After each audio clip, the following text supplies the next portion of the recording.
नवीद अकबर साहब। सर नवीद अकबर आज टेलीविजन से। सर एक बात बड़ी चली इमरान खान साहब की तरफ से और बार बार कहा गया कि कोई मुतालबात रखे गए थे एस्टेब्लिशमेंट की तरफ से। आया एस्टेब्लिशमेंट ने कोई मुतालबा रखे थे, और अगर कोई रखे थे तो वो क्या मुतालबात थे? कि अगर इमरान खान के सामने कोई मुतालबा रखे हुकूमत के हवाले से और दूसरे के जो भी पोलिटिकल सूरत हाल थी उस हवाले से सर मुतालबात ये ऑप्शन कोई वो कह रहे थे कि जी अच्छा 3 ऑप्शन। जी सर।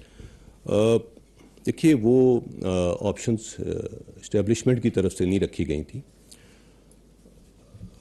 प्राइम मिनिस्टर्स ऑफिस की तरफ से चीफ ऑफ आर्मी स्टाफ को अप्रोच किया गया था कि जब ये डेडलॉक बरकरार था कि इसमें कोई बीच बचाव की बात करें। इट इज़ वेरी अनफॉर्चुनेट कि हमारी सियासी जमातों की क़यादत आपस में बात करने पे या उसके ऊपर तैयार ना थी उस वक़्त।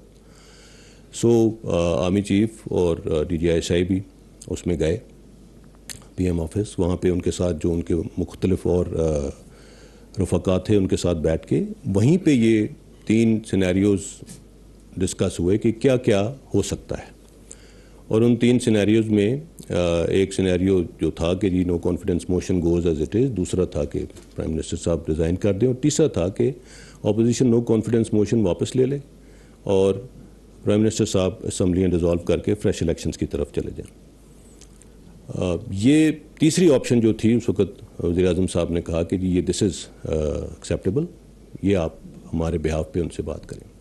सो चीफ ऑफ आर्मी स्टाफ ने फिर उस वक़्त जो अपोजिशन थी PDM उनके पास लेके गए, उनके सामने ये गुजारिश रखी और उसके ऊपर सरासल बहस के बाद उन्होंने कहा कि जी हम इस तरह का कोई कदम अब नहीं करेंगे, we will go as we want as we have planned, and that is it.